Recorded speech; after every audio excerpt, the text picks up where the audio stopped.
Friends, welcome back to my channel Rachna's creation. करची से कलम तक मैं हूं रचना और आज है हमारे प्री के टेस्ट का डे 7, टेस्ट नंबर 7। अब तक हमने टोटल 600 क्वेश्चन कर लिए हैं अलग अलग टॉपिक से। आज का टॉपिक है टेस्ट का भारत के भूगोल में टॉपिक है हिमनद और पठार। विश्व भूगोल का टॉपिक है विश्व के पर्वत। प्राचीन भारत का टॉपिक है मौर्य उत्तर। मध्य भारत का टॉपिक है मध्यकालीन इतिहास का अकबर। आधुनिक भारत के इतिहास का टॉपिक है मार्ले मिंटो, दिल्ली दरबार और कांग्रेस का लखनऊ अधिवेशन। अर्थव्यवस्था इकोनॉमिक्स में टॉपिक है मुद्रा एंड बैंकिंग। पॉलिटी में टॉपिक है संसद में विधेयक और संसद की बैठक से संबंधित प्रश्न। साइंस में है बायो का तत्वों की कमी से होने वाले रोग। साइंस में है बायो में तत्वों की कमी से होने वाले रोग। जीके में विश्व की प्रमुख समाचार एजेंसी किस देश की कौन सी एजेंसी है। पीटी के एग्ज़ाम का टेस्ट का पैटर्न है हमारा, हर सब्जेक्ट की 2 बुक को कवर कर रहे हैं।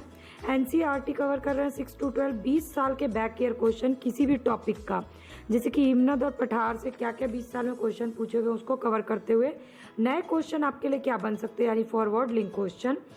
ये इस तरह से पैटर्न कवर कर रहे हैं। आपने अगर अभी तक टेस्ट सीरीज नहीं देखा है तो इसकी लिंक मैंने डिस्क्रिप्शन बॉक्स में शेयर की हुई है। ऑनलाइन जितनी क्लासेस हुई है प्री की उसकी लिंक शेयर की हुई है। फास्ट रिवीजन की क्लासेस की लिंक और प्री के एग्जाम की गाइडलाइन की लिंक मैंने शेयर की हुई है। तो चलिए शुरू करते हैं आज का टेस्ट। चलिए, तो इंडियन ज्योग्राफी का हमारा टॉपिक है हिमरेखा, हिमनद और पठार।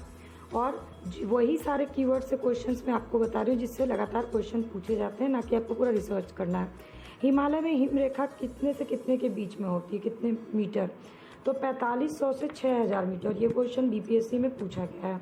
तो हिमालय में औसत हिमरेखा की ऊंचाई उत्तरी भाग पर 5500 से 6000 मीटर, महान हिमालय के दक्षिणी भाग पे 4500 से 6000 मीटर और पश्चिम की तरफ जो होती है वो 4500 से 6000 मीटर होती है। तो आंसर आपका होगा 4500 से 6000 मीटर। सबसे बड़ा हिमनद कौन सा है? तो सबसे बड़ा हिमनद है सियाचिन में। इसके बाद सासायनी, गंगोत्री और जेमू। सबसे पहले तो सासायनी, गंगोत्री और जेमू क्या है? ये सभी हिमनद हैं। सासायनी हिमनद कहाँ है? काराकोरम में। गंगोत्री हिमनद कहाँ है? उत्तराखंड में। और जेमू हिमनद कहाँ है? सिक्किम, नेपाल में। चौराबाड़ी, चौराबाड़ी कहाँ पर है? ये भी हिमनद है, चौराबाड़ी ग्लेशियर है। ये है रुद्रप्रयाग में, केदारनाथ मंदिर के उत्तर में स्थित है चौराबाड़ी ग्लेशियर। यानी या तो आपसे स्टेट पूछेगा तो उत्तराखंड, अगर और कोई लोकेशन पूछता है तो रुद्रप्रयाग, और डीप में लोकेशन पूछेगा तो केदारनाथ मंदिर। मिलाम कहाँ है? तो मिलाम जो है हिमनद है और ये उत्तराखंड के कुमायूं क्षेत्र में है। तो हिमालय हिमनद से रिलेटेड आपके यही 5 क्वेश्चन है। 5 क्वेश्चन से लिंक करके मैंने और क्वेश्चन बता दिया आपको। अब पठार से चलते हैं। तो पठार में कुछ ही पठार है जिनसे क्वेश्चन बनते हैं। पहले आता है दक्कन ट्रैप। तो दक्कन ट्रैप का निर्माण कैसे हुआ? दक्कन ट्रैप का निर्माण हुआ ज्वालामुखी उद्गार से। किस युग में हुआ? यह क्रिटेशियस युग में हुआ था दक्कन ट्रैप का निर्माण। और दक्कन के पठार पर बेसाल्ट निर्मित लावा शैल सबसे ज़्यादा है। तो दक्कन ट्रैप से रिलेटेड मैंने एक के साथ 3 क्वेश्चन बता दिए। दामोदर, सोन, महानदी और गोदावरी नदी, इन नदियों का निर्माण कैसे हुआ, किस युग में हुआ? तो कार्बोनिफेरस युग में हुआ था। और ये सब किसका भाग है? तो ये गोंडवाना लैंड का भाग है। दामोदर, सोन, महानदी और गोदावरी। अरावली और विंध्य के श्रृंखलाओं के मध्य कौन सा पठार स्थित है? तो अरावली और विंध्य श्रृंखला के मध्य मालवा का पठार स्थित है। तो ये बहुत इंपॉर्टेंट क्वेश्चन है। इसकी उत्तरी सीमा अरावली और दक्षिणी सीमा विंध्य श्रेणी और पूर्वी सीमा जो है वो बुंदेलखंड बनाता है। दंडकारण्य कहाँ स्थित है? तो दंडकारण्य स्थित है 3 राज्यों में, उड़ीसा, छत्तीसगढ़ और आंध्र प्रदेश में। तो आपको तीनों राज्यों के नाम याद होना चाहिए। उड़ीसा, छत्तीसगढ़ और आंध्र प्रदेश में स्थित है दंडकारण्य क्षेत्र। छोटा नागपुर का पठार किस तरह का पठार है? तो छोटा नागपुर के पठार में कई ऊंचाइयों के पठार के क्रम मिलते हैं, इसलिए इसको बोलते हैं अग्र गंभीर पठार। ठीक है, तो ये हो गए आपके इंपॉर्टेंट क्वेश्चन इंडियन ज्योग्राफी के। अब चलते हैं वर्ल्ड ज्योग्राफी में। अब है वर्ल्ड ज्योग्राफी, और वर्ल्ड ज्योग्राफी का बहुत ही वास्ट टॉपिक है विश्व की पर्वत श्रृंखलाएं और पर्वत। तो इसमें बहुत ज़्यादा रिसर्च करते हैं स्टूडेंट्स। तो मैं आपको इंपॉर्टेंट क्वेश्चंस बताती हूँ। सबसे पहला क्वेश्चन है आपका कि विश्व, इससे पहले भी ये टॉपिक हम कर चुके हैं, आधे से ज़्यादा क्वेश्चन हमने पिछले टेस्ट में कर लिया है। अब ये आगे का क्वेश्चन देख रहे हैं हम लोग। तो विश्व की सबसे ऊंची चोटियां किस प्रकार के पर्वतों में पाई जाती हैं? तो विश्व की सबसे ऊंची चोटियां नवीन मोरदार पर्वत श्रृंखलाओं में पाई जाती हैं। भारत और म्यांमार की सीमा कौन सा पर्वत बनाता है? भारत और म्यांमार की सीमा वर्मीज अरायान कोमा बनाती है। ठीक है, अराकान योमा। इसके बाद है तीसरा क्वेश्चन, पर्वत और देश। माउंट टिटलिस पर्वत कहाँ है? स्विट्जरलैंड में। ब्लैक फॉरेस्ट कहाँ है? जर्मनी में। AP9 है इटली में। ग्रेट डिवाइडिंग है ऑस्ट्रेलिया में। ये इस टाइप का जो है ना क्वेश्चन, इसका बहुत बड़ा लिस्ट है, तो आप लोग पूरी लिस्ट याद करने लगते हैं, जबकि करंट अफेयर्स के अकॉर्डिंग और बैक ईयर क्वेश्चन के अकॉर्डिंग जो इम्पोर्टेंट है मैं आपको वही बता रही हूँ। अफ्रीका का सबसे ऊंचा पर्वत कौन सा है? तो अफ्रीका का सबसे ऊंचा पर्वत है किलीमंजारो। ठीक है, अब किलीमंजारो कहाँ है? तंजानिया में है, ये भी याद कर लीजिए। आल्प्स पर्वत श्रेणी का विस्तार कहाँ यूरोप में कहाँ है? आल्प्स पर्वत श्रेणी का विस्तार यूरोप में फ्रांस, ऑस्ट्रिया, जर्मनी और स्विट्जरलैंड में है। ये क्वेश्चन पूछा जा चुका है। इसके बाद व्हाइट पर्वत कहाँ है? USA में है। एटलस पर्वत कहाँ है? अफ्रीका में है। नागा, चीन, लुसाई, पटकोई, ये सब किस पर्वत के भाग हैं? तो नागा, चीन, लुसाई, पटकोई जो है वर्मीज अराकान पर्वत के भाग है और सर्वोच्च चोटी इसकी माउंट विक्टोरिया। तो ये क्वेश्चन पूछा जा चुका है और सर्वोच्च चोटी पूछी जा सकती है, इसलिए मैंने आपको बता दिया माउंट विक्टोरिया। पेनाइन कहाँ है? पेनाइन है यूरोप में, पेनाइन पर्वत। अपलेशियन पर्वत कहाँ है? अपलेशियन पर्वत है अमेरिका में। और अरावली कहाँ है? इंडिया में है। ये किस तरह के पर्वत के प्रकार हैं? ये है पुरानी पर्वत श्रृंखला का प्रकार है। तो ये मैचिंग पूछा जा चुका है और आगे आपसे पूछ सकता है किस तरह की पर्वत श्रृंखला है। आल्प्स पर्वत किस तरह की पर्वत है? वलित पर्वत है। वोस्चेस पर्वत है भ्रंशोस्त पर्वत की तरह। विंध्य पर्वत श्रृंखला किस तरह का पर्वत का उदाहरण है? अवशिष्ट पर्वत। और फ्यूजियामा है ज्वालामुखी पर्वत। स्पेन और फ्रांस की सीमा कौन सा पर्वत बनाता है? पीरेनीज जो है वो स्पेन और फ्रांस की सीमा बनाता है। तो अब जो पर्वत श्रेणियां है, विश्व की पर्वत श्रेणी, उससे रिलेटेड मैंने 2 टेस्ट के थ्रू आपका ये पूरा टॉपिक कवर करा दिया और रिक्वेस्ट है आप लोग इससे ज़्यादा रिसर्च मत करिएगा, इतने क्वेश्चन को बहुत अच्छे से याद कर लीजिए। ये है पॉलिटी का क्वेश्चन। कौन एक संघीय बजट की तैयारी और उसे संसद में पेश करने के लिए उत्तरदायी होता है? तो इसका आंसर है केंद्रीय वित्त मंत्रालय का आर्थिक कार्य विभाग। यही होता है संघीय बजट की तैयारी और संसद में उसको पेश करने के लिए उत्तरदायी। आर्थिक सर्वेक्षण कब प्रस्तुत किया जाता है? तो आर्थिक सर्वेक्षण प्रतिवर्ष संसद में प्रस्तुत किया जाता है आगामी बजट के प्रस्तुतिकरण के पूर्व। आकस्मिक परिस्थिति में धन निकालने के लिए कौन सी व्यवस्था है? तो उसको बोलते हैं लेखानुदान, अनुच्छेद 116 में है। जब कोई आकस्मिक स्थिति पड़ती है तो भारत की संसद को धन निकालने का अधिकार होता है। नागरिक वयस्क हो गए हैं, मतलब वयस्क वाला जो अधिनियम था कि नागरिक वयस्क होने की आयु डिसाइड की गई थी, वो कौन सा संशोधन था? तो वो संशोधन था 61वां संविधान संशोधन 1989 द्वारा जन प्रतिनिधित्व अधिनियम 1951 में संशोधन कर मताधिकार की आयु 21 वर्ष से घटा करके 18 वर्ष कर दी गई। और ये कब से प्रभावी हुआ? अगला क्वेश्चन आपसे पूछ सकता है। ये प्रभावी हुआ था 1989 से। ध्यानाकर्षण सूचना प्रस्ताव, तो ये क्या है? ध्यानाकर्षण सूचना प्रस्ताव। तो चलिए, ये जो सारे क्वेश्चन है ना, मैं आपको बहुत इंपॉर्टेंट क्वेश्चंस, एक क्वेश्चन के साथ कई क्वेश्चंस बता रही हूँ। तो ध्यानाकर्षण सूचना के प्रावधान निम्नलिखित में से किसके क्षेत्र को सीमित करता है? तो ये सीमित करता है स्थगन प्रस्ताव के क्षेत्र को। स्थगन प्रस्ताव क्या होता है? आपको मैंने पहले के टेस्ट में बताया हुआ है, लेकिन फिर से रिपीट कर देती हूँ। स्थगन प्रस्ताव का उद्देश्य होता है वर्तमान अर्थात तत्कालिक संसदीय प्रक्रिया को रोक कर अविलंबनीय लोक महत्व के मुद्दों पर चर्चा की जाए। मौखिक उत्तर दिया जाता है और पूरक प्रश्न पूछा जाता है। किसके तहत? तारांकित प्रश्न के तहत। तारांकित प्रश्नों के विषय में यही है कि आप उसमें मौखिक प्रश्न कर सकते हैं और पूरक प्रश्न पूछ सकते हैं, पर एक दिन में केवल 20 प्रश्नों का ही मौखिक उत्तर दिया जा सकता है, वो थे तारांकित प्रश्न। भारतीय संसद का सचिवालय, तो भारतीय संसद का सचिवालय है सरकार से स्वतंत्र। भारतीय संसद की संप्रभुता प्रतिबंधित है न्यायिक समीक्षा के द्वारा। भारतीय संसद का स्वर्ण जयंती मनाया गया 13 मई 2002 को। स्थापना हुई थी 13 मई 1952 को और 50 वर्ष पूरा हुआ 13 मई 2002 को। लेखानुदान जो अनुमति दी जाती है आकस्मिक परिस्थिति में धन निकालने की, वो धन कहाँ से निकाला जाता है? वो धन निकाला जाता है संचित निधि से। तो ये हो गए पॉलिटी में संसद के अधिनियम और अन्य क्वेश्चन। संसद एक बहुत ही इंपॉर्टेंट और वास्ट टॉपिक है, तो ये टॉपिक जो है अभी और चलेगा अभी आगे के टेस्ट में भी, और पहले के टेस्ट में हमने संसद के बहुत सारे क्वेश्चन कर लिए हैं। तो इकोनॉमिक्स में मुद्रा and banking very vast topic और बहुत सेलेक्टिव स्टडी की ज़रूरत होती है मुद्रा एंड बैंकिंग में। सबसे पहले आरबीआई द्वारा सीआरआर कम साख सृजन, ये क्या है? तो चलिए क्वेश्चन पहले आपको मैं डील कर बताते जाती हूँ और आपको आंसर भी बताऊँगी और थोड़ा एक्सप्लेन भी करती जाऊँगी। यदि भारतीय रिजर्व बैंक द्वारा नगद कोष अनुपात यानी सीआरआर में कमी की जाती है तो इसका साख सृजन पे क्या प्रभाव पड़ता है? तो सीआरआर कम करने पे वाणिज्यिक बैंक द्वारा साख सृजन में वृद्धि हो जाती है। बहुत बार पूछा गया क्वेश्चन। अगला क्वेश्चन आरबीआई से रिलेटेड है। आरबीआई निम्नलिखित में से किसके बदले मुद्रा निर्गमन करता है?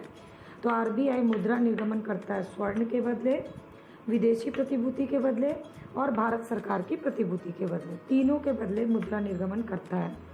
आरबीआई की स्थापना कब हुई और मुख्यालय कहाँ? आरबीआई की स्थापना 1935 में और मुख्यालय है मुंबई में। अगला क्वेश्चन रोकड़ शेष से रिलेटेड है। तो क्या है इसका क्वेश्चन है? रोकड़ शेष से रिलेटेड आपका कुल परिसंपत्ति अनुपात और रोकड़ शेष इनको कंबाइन करके क्वेश्चन बनाया। बैंकों को अपने रोकड़ शेष और कुल परिसंपत्ति के मध्य एक निश्चित अनुपात रखना पड़ता है। इस निश्चित अनुपात को क्या कहते हैं? इस निश्चित अनुपात को कहते हैं SLR, सांविधिक तरलता अनुपात। किसका निर्धारण आरबीआई नहीं करती है? नॉर्मली क्वेश्चन पूछा जाता है इनमें से किसका निर्धारण आरबीआई करती है, पर उससे भी ज़्यादा वो उसकी लिस्ट बहुत लंबी है। तो अगर आप ये याद कर लेते हैं कि इनमें से किसका निर्धारण आरबीआई नहीं करती है तो ये आपके लिए ज़्यादा आसान होगा, क्योंकि उसका आंसर आपको क्लियर रहेगा कि ये एक है जिसका आरबीआई निर्धारण नहीं करती। तो वो है PLR, प्रधान उधारी दर। इसका निर्धारण जो है आरबीआई नहीं करती। PLR जो है वह ब्याज दर होती है जिस पर बैंक अपने सब प्रिय ग्राहक को ऋण देता है और विश्वसनीयता से देता है। आरबीआई का लेखा वर्ष कब से कब तक है? तो जुलाई से जून होता है। जुलाई से शुरू होता है, जून में ख़त्म होता है आरबीआई का लेखा वर्ष। इसी को कहा जाता है आरबीआई का लेखा वर्ष। इसके बाद है चर आरक्षण अनुपात और खुला बाजार कार्रवाई किसके साधन है? तो चर आरक्षण अनुपात खुला बाजार जो है वो साधन है मुद्रा नीति के साधन है। मुद्रा एवं साख नियंत्रण भारत में किसके द्वारा किया जाता है? मुद्रा एवं साख नियंत्रण आरबीआई द्वारा किया जाता है। खुला बाजार प्रचालन, खुला बाजार प्रचालन किसे निर्दिष्ट करता है? तो खुला बाजार प्रचालन निर्दिष्ट करता है आरबीआई द्वारा सरकारी प्रतिभूतियों का क्रय और विक्रय। इसको बोलते हैं खुला बाजार प्रचालन। बैंक दर के कम होने से क्या होता है? तो भारतीय रिजर्व बैंक के बैंक दर के कम करने से बाजार की तरलता बढ़ जाती है। यह मुद्रा एंड बैंकिंग के और इम्पोर्टेंट क्वेश्चन। आगे ये क्वेश्चन सभी और चलेंगे तो प्लीज़ इसको आप ब्रेक मत करिएगा। तो ये है विश्व की प्रमुख समाचार एजेंसियाँ और उसके देश। राइटर्स है ब्रिटेन की प्रमुख समाचार एजेंसी, ताश रूस की समाचार एजेंसी। इसकी बहुत लंबी लिस्ट है लेकिन मैं आपको बेस्ट 10 बता रही हूँ जो आपको याद होना चाहिए। ANSA Italy, PTI Press Trust of India Bharat, Xinhua चीन की, अंतारा इंडोनेशिया का, यूनिवार्ता भारत का, UNI है भारत का, UNI का United news of India, UP United press international है USA का, और UPP का फुल फॉर्म क्या है? ये आपके लिए इम्पोर्टेंट उतना नहीं है लेकिन UPP जो है वो पाकिस्तान का न्यूज़ एजेंसी है, ये आपको पता होना चाहिए। तो ये 10 न्यूज़ एजेंसीज आपके लिए इम्पोर्टेंट है। अब 50 क्वेश्चन अभी तक आपने देखे हैं तो प्लीज़ लाइक बटन को ज़रूर प्रेस करिए। कमेंट करके अपने क्वेश्चंस, अपने डाउट्स और अपने व्यूज़ इस क्वेश्चन सीरीज़ के टेस्ट सीरीज़ के बारे में मुझसे शेयर करिए। चैनल के सब्सक्राइब बटन को क्लिक कर लीजिए, बिल्कुल फ्री ऑफ कॉस्ट है। रोज़ की टेस्ट सीरीज़ की अपडेट आपको मिल जाएगी। और प्री के एग्ज़ाम की तैयारी कर रहे हैं तो इन टेस्ट सीरीज़ से और पूरी क्लासेस को देखना चाहते हैं तो डिस्क्रिप्शन बॉक्स में जो लिंक मैंने शेयर की है उसको देखिए। और ये वीडियो अच्छी लगी होगी तो अपने फ्रेंड्स से इसको शेयर कर लीजिएगा। प्राचीन भारत, और प्राचीन भारत में टॉपिक है मौर्योत्तर काल। तो मौर्योत्तर काल के क्वेश्चन जो है, सबसे प्राचीन संस्कृत अभिलेख कौन सा है?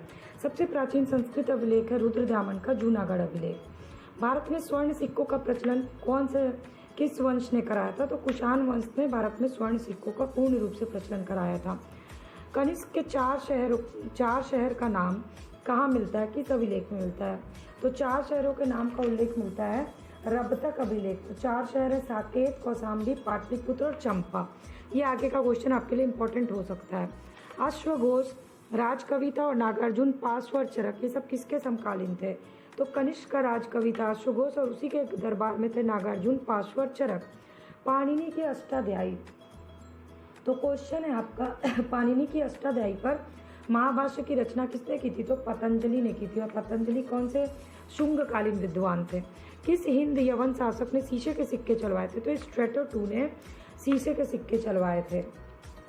काव्य शैली का प्राचीनतम नमूना कौन सा है? तो रुद्रदामन का जूनागढ़ अभिलेख जो है वो काव्य शैली का प्राचीनतम अभिलेख है।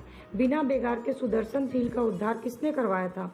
बिना बेगार के सुदर्शन झील का उद्धार कराया था रुद्रदामन प्रथम ने, जिसका उल्लेख हमें जूनागढ़ अभिलेख में मिलता है। सर्वाधिक तांबे का सिक्का किस वंश ने चलाया था? सर्वाधिक तांबे का सिक्का कुषाण वंश ने चलाया था। बुद्ध का सिक्कों पे अंकन किस शासक के सिक्कों पे मिलता है? तो कनिष्क के सिक्कों में बुद्ध का अंकन मिलता है, उसके सिक्कों में।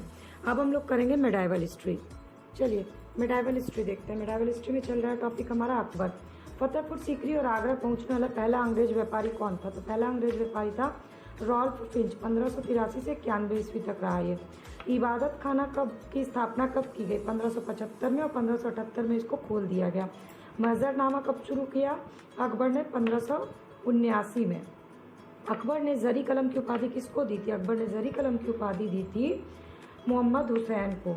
जगत गुरु की उपाधि अकबर ने किसको दी थी? जगत गुरु की उपाधि अकबर ने दी थी हरि विजय सूरी, जो कि एक जैन साधु थे। अमेरिका की खोज का उल्लेख कहाँ मिलता है? किसने किया था? अमेरिका की खोज का उल्लेख किया था अबुल फजल ने। अमेरिका की खोज का उल्लेख किया था और ये मुगल कालीन विद्वान था। दीवान का पूर्ण रूपेण दर्जा अकबर के समय में अकबर ने किसको दिया था? मुश्ताक खां तुर्बती को दिया था। जौनपुर से फतवा जारी हुआ था किस मुगल शासक के खिलाफ? तो जौनपुर से अकबर के खिलाफ फतवा जारी किया गया था। अकबर द्वारा निर्मित किस मीनार का नक्शा बौद्ध विहार से मिलता जुलता है? तो वो है पंचमहल। अकबर का मकबरा कहाँ स्थित है? सिकंदरा में स्थित है। महाभारत का फारसी अनुवाद मुगल काल में किसने किया था? तो फैजी ने किया था। अकबर का काल का था फैजी। तो मॉडर्न हिस्ट्री का करते हैं हम लोग 20 क्वेश्चन, क्योंकि ये बहुत ही वास्ट है। मॉडर्न हिस्ट्री से मैक्सिमम क्वेश्चन पूछे जाते हैं। तो सबसे पहले आज का टॉपिक है मार्ले मिंटो सुधार। तो किस अधिनियम को मार्ले मिंटो सुधार कहा जाता है? 1909 के भारतीय परिषद अधिनियम को मार्ले मिंटो सुधार कहा जाता है, क्योंकि लॉर्ड कर्जन के स्थान पे मिंटो को भारत का वायसराय नियुक्त किया गया था 1905 में उसी समय, और मार्ले जो है वो भारत सचिव बना था, और इन दोनों ने मिलकर 1909 का अधिनियम बनाया था। मुसलमानों के लिए पृथक निर्वाचन की मांग किसमें की गई थी?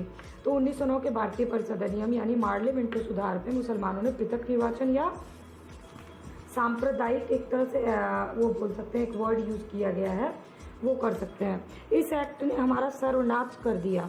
मार्ले मिंटो सुधार एक्ट के बारे में ये स्टेटमेंट किसका था? ये स्टेटमेंट था महात्मा गांधी का। दिल्ली से पहले भारत की राजधानी कहाँ थी? दिल्ली से पहले भारत की राजधानी थी कलकत्ता। तो अगला ये है दिल्ली दरबार और राजधानी परिवर्तन से रिलेटेड क्वेश्चन। राजधानी परिवर्तन के समय वायसराय कौन था? लॉर्ड हार्डिंग था राजधानी परिवर्तन के समय वायसराय। 1912 में राजधानी परिवर्तन हुआ और दिल्ली को राजधानी बनाया गया। बिहार को अलग प्रांत का दर्जा कब दिया गया? बिहार को अलग प्रांत का दर्जा दिया गया 1912 में। दिल्ली दरबार आयोजित हुआ था 1911 में, और उसी के बाद बिहार को बंगाल विभाजन को रद्द घोषित किया गया। बिहार और उड़ीसा को बंगाल से अलग करके अलग प्रांत बनाया गया। कांग्रेस प्लस लीग एक समय में दोनों का अधिवेशन हुआ। 1916 में लखनऊ में हुआ था, कांग्रेस का भी और इंडियन मुस्लिम लीग का भी। इस अधिवेशन के अध्यक्ष कौन थे? इस समय अधिवेशन के अध्यक्ष थे अंबिका चरण मजूमदार। अतिवादी और उदारवादियों के मिलन की शिल्पीकार कौन थी? तो ये थी एनी बेसेंट। 1916 में ही लखनऊ अधिवेशन में हुआ था। मुस्लिम लीग और कांग्रेस का समझौता किसने कराया था? मुस्लिम लीग और कांग्रेस का समझौता 1916 में लखनऊ पैक्ट में हुआ था, बाल गंगाधर तिलक ने कराया था। चलिए अब आगे का क्वेश्चन देखते हैं। आगे का टॉपिक है होम रूल लीग, और होम रूल लीग के पूरे सारे क्वेश्चन हम लोग इसमें कर रहे हैं।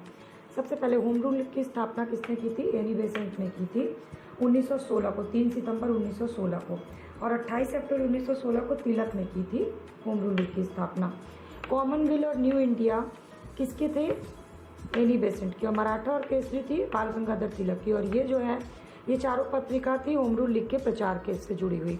होम रूल लीग के प्रथम अध्यक्ष कौन थे? जोसेफ बैप्टिस्टा थे होम रूल लीग के प्रथम अध्यक्ष। एनी बेसेंट लीग के जो होम रूल लीग था उसके सचिव कौन थे? जॉर्ज अरुंडेल थे एनी बेसेंट के होम रूल लीग के सचिव। एनी बेसेंट संबद्ध रही किस तरह के आंदोलन से? एनी बेसेंट संबद्ध थी गृह शासन आंदोलन से। प्रथम विश्व युद्ध के दौरान भारत में लोकप्रिय आंदोलन कौन सा चल रहा था? होम रूल आंदोलन चल रहा था। होम रूल लीग यानी दोनों होम रूल लीग बेसेंट और तिलक के होम रूल लीग को एक में कब मिलाया गया? 1918 में दोनों को मिला दिया गया। फेबियन आंदोलन के संस्थापक कौन थे? एनी बेसेंट थी। एनी बेसेंट कांग्रेस के अध्यक्ष कब रही? 1916 में पहली महिला कांग्रेस अध्यक्ष कलकत्ता अधिवेशन में। कौन होम रूल लीग से संबद्ध थे? मतलब तिलक और एनी बेसेंट के अलावा कौन एक प्रमुख थे? वो थे एस सुब्रमण्यम अय्यर। ये हो गया होम रूल लीग से इंपॉर्टेंट क्वेश्चन। अब बचा हमारा बस साइंस का 10 क्वेश्चन। अब लास्ट है हमारा साइंस का क्वेश्चन, वो भी बायो में। पोषक तत्व और उससे होने वाली कमी से बीमारी और पोषक तत्वों के क्या नाम है? जैसे रेटिनॉल। रेटिनॉल किस विटामिन का नाम है? विटामिन ए को बोलते हैं रेटिनॉल, जिसकी कमी से होता है रतौंधी। थायमिन। थायमिन नाम है विटामिन B1 का, जिसकी कमी से होता है बेरी रोग। नियोसिन। नियोसिन किसका नाम है? विटामिन B3 का नाम है और नियोसिन की कमी से होता है पिलाग्रा रोग। फॉलिक अम्ल। फॉलिक अम्ल विटामिन B11 का नाम है, जिसकी कमी से होता है एनीमिया। फिकोक्विनोन। फिकोक्विनोन विटामिन K का नाम है, जिससे कमी से होता है रक्त के थक्का जम जाता है। कैल्सीफेरॉल। कैल्सीफेरॉल यानी कैल्शियम यानी विटामिन D की कमी से बच्चों को होता है रिकेट्स। Ascorbic acid. एसिड है यानी कि विटामिन C का नाम होगा, तो विटामिन C की कमी से होता है स्कर्वी रोग यानी स्किन की बीमारी। बायोटिन। बायोटिन बोलते हैं विटामिन 7 को, जिसकी कमी से होता है लकवा जैसी बीमारी। साइनोकार्बामिन होता है विटामिन 12 का नाम है और इसकी कमी से होता है पांडु रोग। टोकोफेरॉल विटामिन E का नाम है, जिसकी कमी से होता है जनन शक्ति से संबंधित बीमारी। ये जो 10 क्वेश्चन है ये बहुत ही इंपॉर्टेंट है, प्लीज़ इसको आप रट्टाफिकेशन कर लीजिए। और अब आप फटाफट से मेरे वीडियो का लाइक बटन को प्रेस करिए, अपने क्वेश्चन, अपने डाउट्स, अपने व्यूज़ मुझसे शेयर करिए, इस वीडियो को अपने फ्रेंड्स से शेयर करिए और चैनल के सब्सक्राइब बटन को क्लिक कर लीजिए ताकि रोज़ की क्लास की अपडेट आपको मिल सके।